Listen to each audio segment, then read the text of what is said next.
Reka nongere ngusuhuze wowe uri mu bice bigiye bitandukanye by'igihugu. Iyi ni Teladig News TV, umuyoboro w'amakuru ku rubyiruko. Inkuru nkuzaniye nta yindi kuri ubu ngubu byongeye byagarutse umunyarwandakazi yongeye kwigaragaza mu mafoto yambaye ubusa buri. Uyu mukobwa witwa Rugambwa Isimbi Sylvine usanzwe akora akazi ko kwerekana imideri yaje gushyira hanze amafoto ye ku mbuga nkoranyambaga biteza ibitekerezo mpaka kuri ayo mafoto, kuko uyu mukobwa yagaragaje ko ayo mafoto yayafotowe n'umufotozi w'umusore. Uyu mwari washyize hanze amafoto atatu atandukanye ku rubuga rwa Instagram amugaragaza ko nta kantu na kamwe yambaye.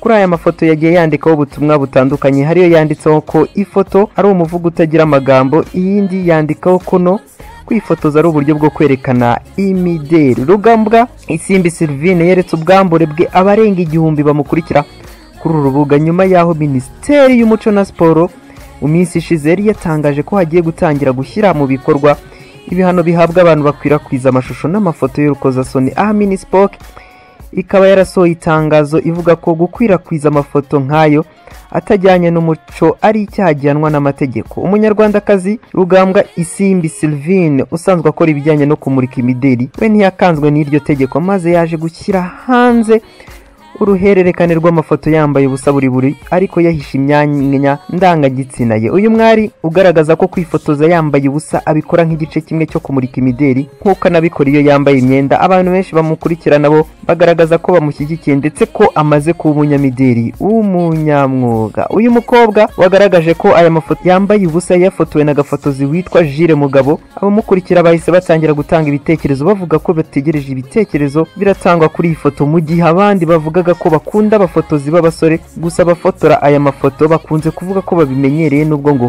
rimwe na rimwe bibagora. Umuhanzikazi Oda Paccy niwe waherukaga gushyira hanze amafoto yambaye ubusa ariko we yari yikinze hikoma. Iyi foto yateje impaka mu bantu binatuma abantu batandukanye batangira kumwigana mu cyo bise Oda Challenge. Yahise ikurura byinshi mu bantu benshi bari nabwo bagaruka cyane kuri ibi bintu byo kwifotoza abantu benshi bambaye ubusa. Reka ngensoreza ngani inkuru nkomeza kukwifuriza kugira ibihe byiza.